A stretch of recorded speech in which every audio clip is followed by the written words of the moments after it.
Hello, welcome to Crime Bytes, the show where we talk about some truly bizarre and disturbing crime cases.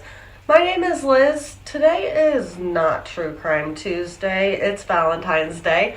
So happy Valentine's Day. I hope you are having a fantastic day, whether it's reveling in a new or a lasting love, or simply trying to pretend love isn't a thing. And as for myself, I'm filming this as a little treat for me, hopefully you as well, to celebrate this channel's 2-year anniversary, and that's something for me to be happy about, and I am.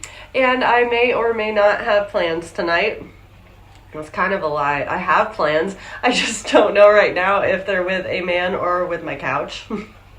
I do have a box of chocolates ordered for myself either way, and that's fine. I'm gonna have a great night either way. Sometimes that's kind of just how you gotta live life.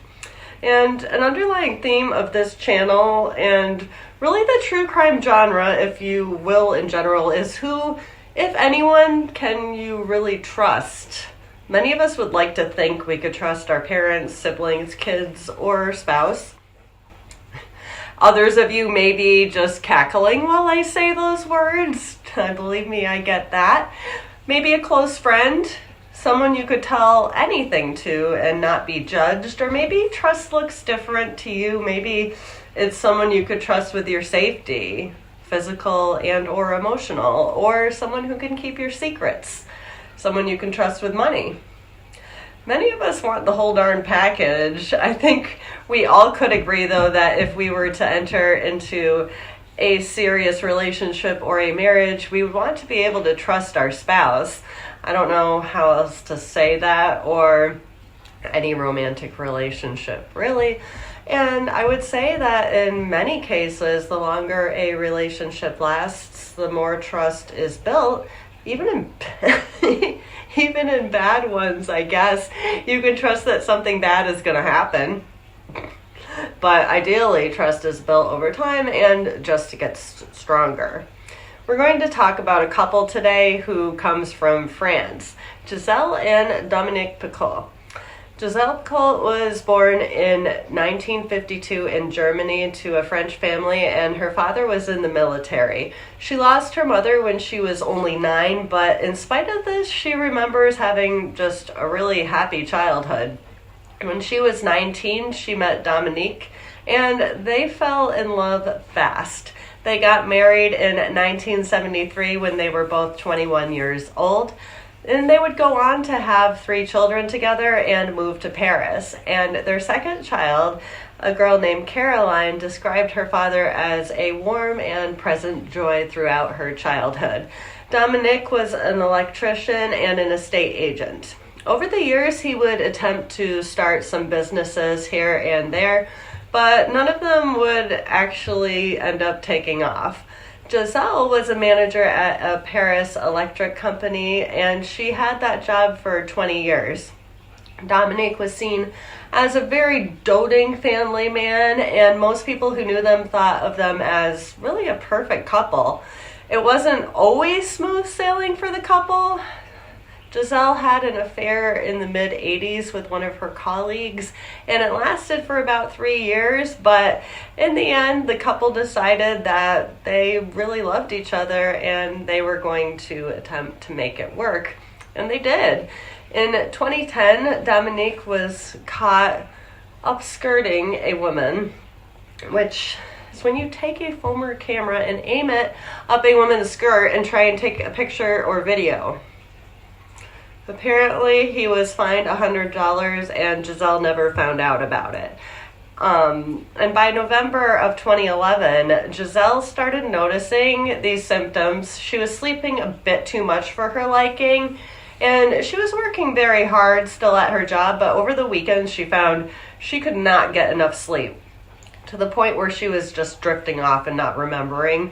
She took a few medications, lorazepam for anxiety, which made her a little bit sleepy, but besides that, there wasn't anything else that could be causing what was going on. So In 2013, Gisèle would retire and the couple would move to Mizan in southeastern France. When they got there, Gisèle would really get into the community and join a choir. Dominique would take up bike riding, and they both would take their little French bulldog, Lacombe, out for strolls.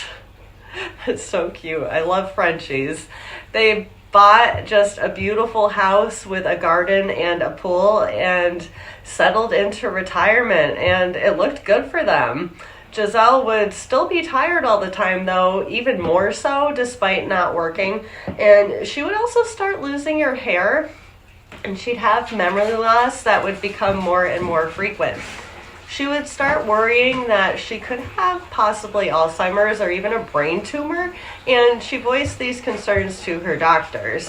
Her husband was not quite as worried though, and even though they were retired, it was like she put all this time caring into her grandkids, which many of you know, caring for children can be really more exhausting than a desk job can be at times.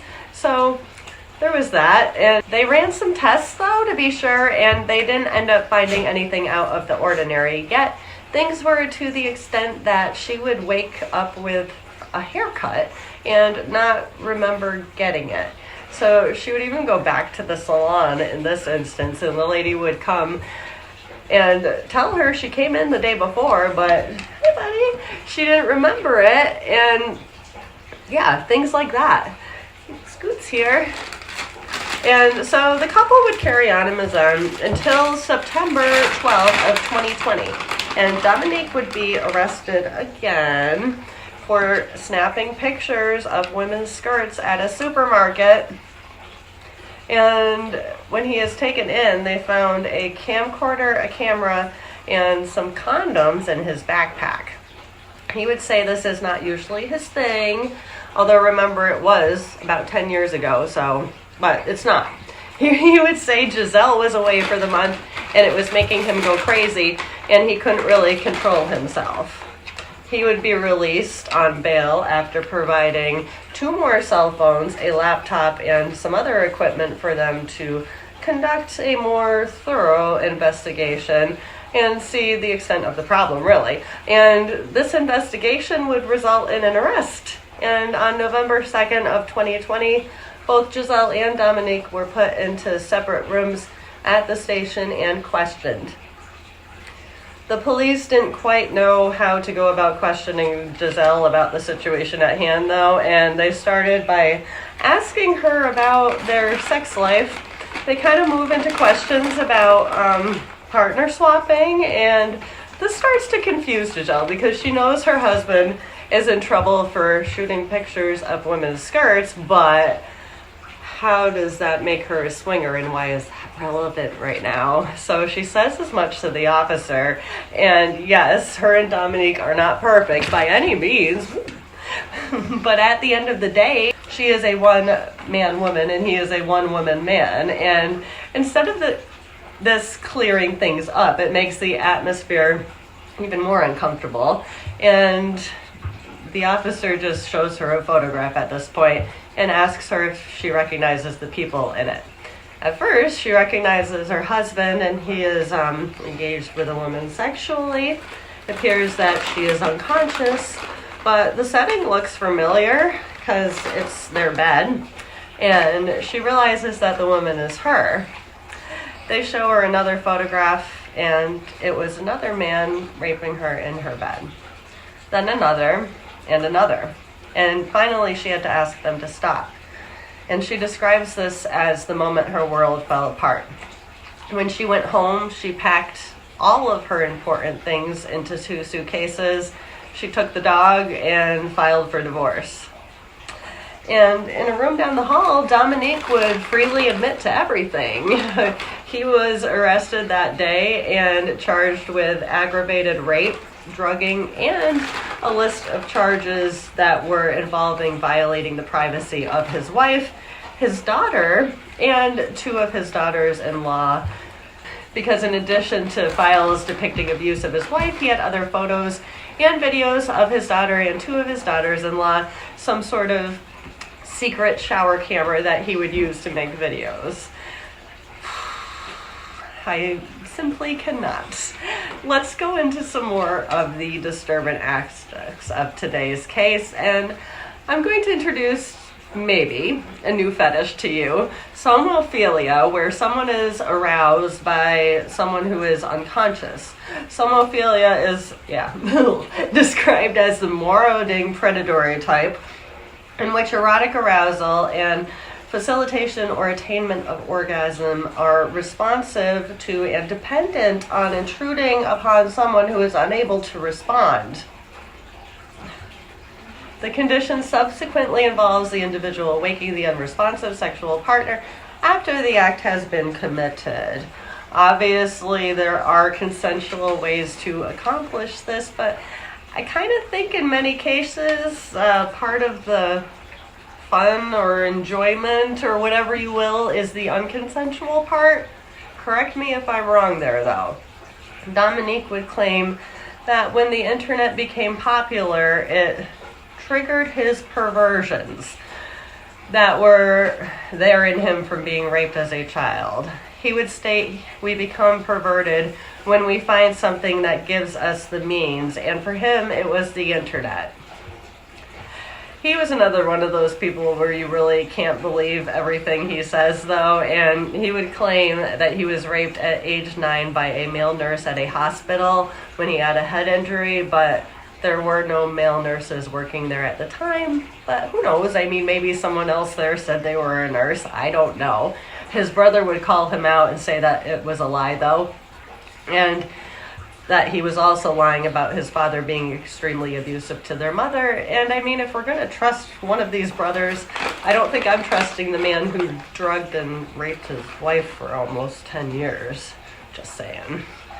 He would claim that sometime around 2010 or 2011, a man who said he was a nurse would send him photos of his wife drugged and under a sleeping pill to the extent where she was unconscious, and shared instructions about how to do the same thing with his wife. And at first, Dominique wasn't so sure, but then he figured he'd give it a go, and there were a few things he wanted to try with Gisèle that she always said no to. So he would experiment with mixing sleeping pills and her lorazepam, which made her tired anyways, and start by dressing her in things that she said no to and raping her, and then escalating to sex acts that she also said no to, such as anal sex. Asshole. And when nothing happened to him other than his wife waking up confused or sore, he got bolder, and he started sharing his exploits online, frequenting a site called Without Her Knowledge. There he met many other men who were just like him, and at first he would sort of just share content, but then he decided he would start sharing his wife with them as well. And he meticulously documented the abuse of his wife. He must have just really gotten off reliving it, which was kind of fortunate for her because it really helped her that all of the evidence that she needed to bring him and many other men who abused her down was all just neatly there in a folder. He had the whole folder on a USB tab that they found attached to one of his laptops titled Abuse. And in that folder, there were subfolders of every horror that Gisèle experienced, basically perfectly organized for the detectives. There were over 20,000 pictures and videos in total. 20,000. 83 different men violated Gisèle because her husband let them, and they could only find the identities of 51 of them, and it took them around 2 years to do so. Men would be instructed not to wear cologne or to smoke, and they would have to run their hands under warm water first. The whole thing is just extremely unsettling, and Dominique would also have sex with some of these men who came to rape his wife. No boundaries. He also wouldn't let them wear condoms, and so she ended up with 4 STIs when she ultimately ended up getting tested. One was even HIV positive, but it was undetectable, so she actually didn't end up getting exposed, but I'm not sure. I don't know exactly how that works with HIV, but I would want to know before, And apparently he would look for people from specific people groups that Gisèle might not have liked. But in reality, he wasn't picky at all. The men who came ranged from ages 21 to 68 and from all walks of life. There was a journalist, a truck driver, an IT tech, a firefighter, a prison guard, a janitor, and a nurse. Literally, the person next door, her own neighbor, who she would say hello to in passing, came over at her husband's bidding and raped her, and she didn't know it. And he would come over to check their bikes. Can you even imagine? I don't know if I can say luckily or not in this case, but that was the only man that she ended up recognizing. Many of the men were also married with families. 23 had previous convictions, including domestic and sexual violence. Some of them would claim that Dominique had consent from her or she was going along with it, but Dominique actually would admit to everyone that they all knew, pointing to the website that they were all on, without her knowledge. It was without her knowledge. Come on. At least you can give them that. There was another man who Dominique mentored, if you will. I don't know what else to call it. He taught him how to do what he was doing with his wife, and both men were charged with rape in that case as well. And he took pride in never accepting any cash for what he did. Nasty. There were also 2 photos of his 30-year-old daughter unconscious in bed, looking like something going on, and she was in her mother's underwear. No other proof of anything there, but what happened? She would actually go on 60 Minutes Australia, and 60 Minutes, they've got a lot of good cases on there lately, if you haven't noticed. But this is what she had to say about it. I was shown that photographs, at the police station. I'm almost naked and I wear some pants, a white pant, which is not mine. So I guess, I'm not guessing, and I know that I was drugged, and probably even worse. Do you think your dad raped you? I'm sure. It's not a question to me. There's no doubt. I don't sleep like that. I know myself.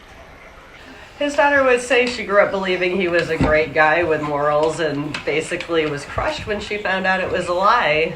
An haunting memory her mother has is her just screaming when she found out about everything.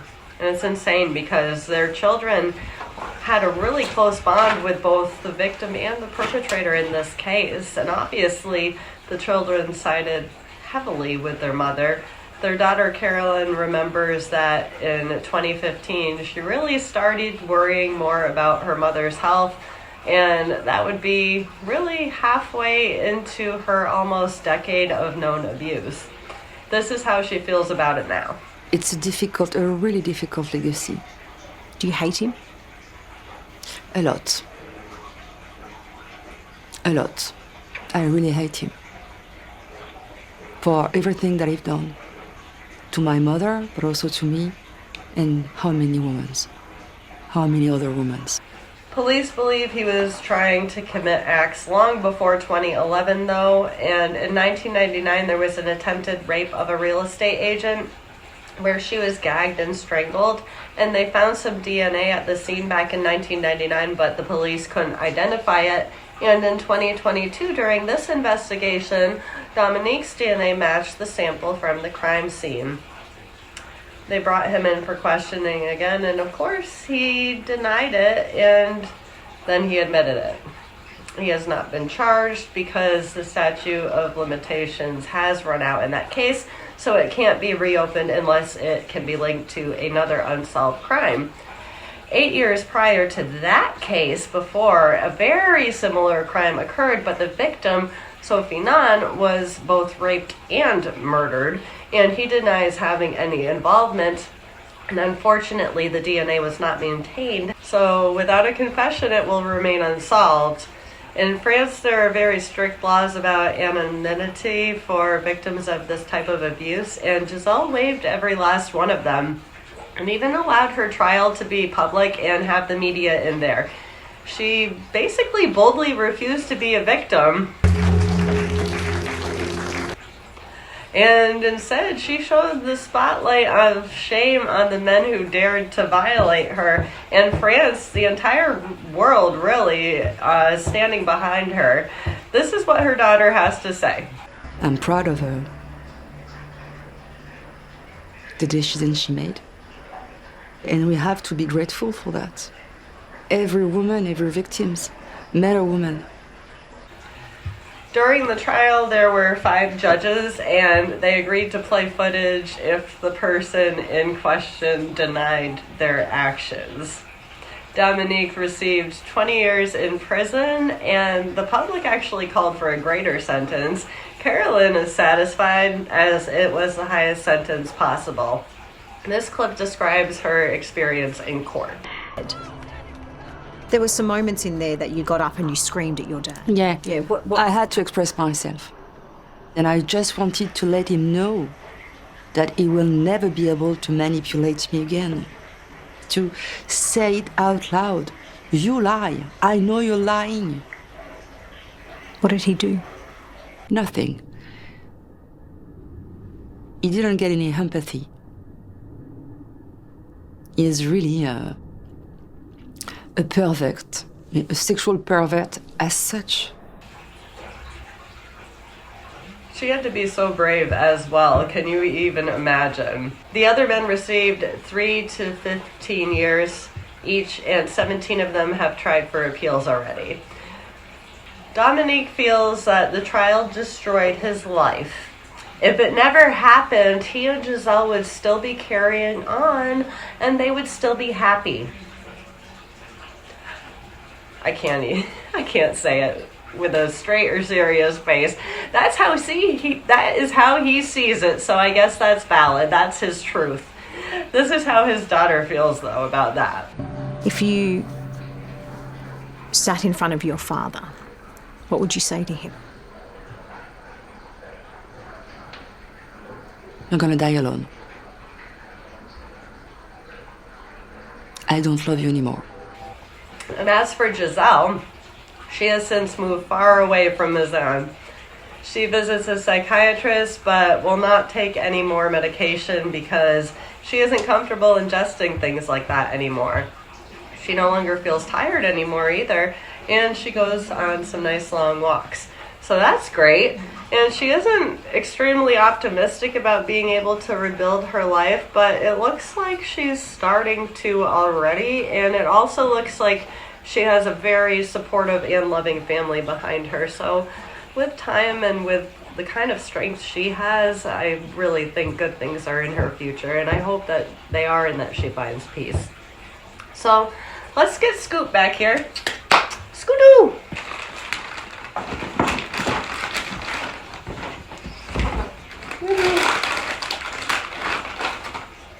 You do.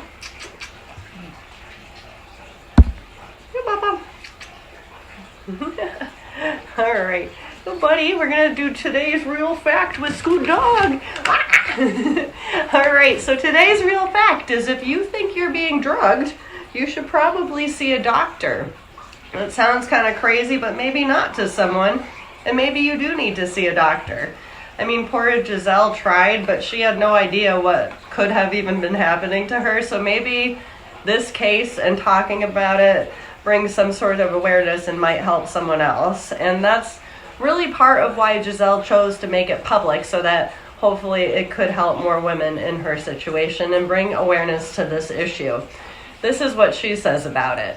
I want any woman who wakes up one morning with no memories of the night before to remember what I said, so that no more women can fall prey to chemical submission. I was sacrificed at the altar of vice, and we need to talk about it. All right, that's going to do it. I don't even know with this one. I have so many things to say, and most of them are not good. Can we just, if I have not already, just say how much respect I have for Gisèle and Carolyn. I'll say it again, what brave, brave women. For today's positive highlight, I'm going to play this quick address from Gisèle to the media. I have confidence right now in the capacity of each of us, women and men, to live in harmony, in respect and mutual understanding. I thank you all. All right. Happy Valentine's Day, guys. I'll see you on Tuesday. Bye.